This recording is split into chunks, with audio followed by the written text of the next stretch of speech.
Hello అందరికీ, ఎలా ఉన్నారంతా? ఈరోజు వీడియోలో అల్లం పులుసు చూపించబోతున్నాను. అల్లం పులుసు మనకి ఈ వింటర్లో చాలా యూజ్ అవుతుంది. గొంతు పట్టేయటం, జలుబు, కఫం ఇలాంటివన్నీ తగ్గిపోతాయి అన్నమాట. అల్లం పులుసుని మనం వారానికి ఒకసారైనా మన వంటల్లో చేర్చుకున్నామంటే. ముందుగా అల్లం సన్నగా ముక్కలుగా కట్ చేసి పక్కన పెట్టుకోవాలి. జీలకర్ర, ధనియాలు, మిరియాలు రెడీగా పెట్టుకోవాలన్నమాట. స్టవ్ మీద ప్యాన్ పెట్టి ఆయిల్ వేసుకొని ఆయిల్లో మరిగిన తర్వాత ఒక రెప్ప కరివేపాకు తీసుకొని వేసుకోవాలి.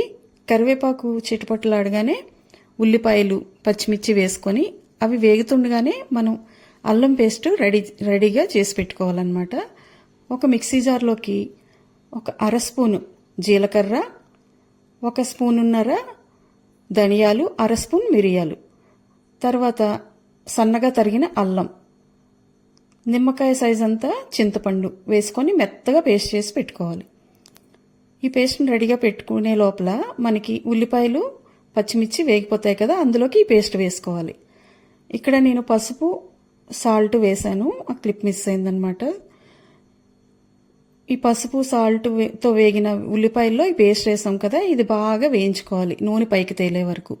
నూనె పైకి తేలే వరకు వేయించిన తర్వాత ఒక గ్లాసున్నర వాటర్ వేసుకోవాలి. వాటర్ వేసిన తర్వాత మళ్ళీ నూనె పైకి తేలే వరకు అల్లం పులుసుని మరిగించుకోవాలి.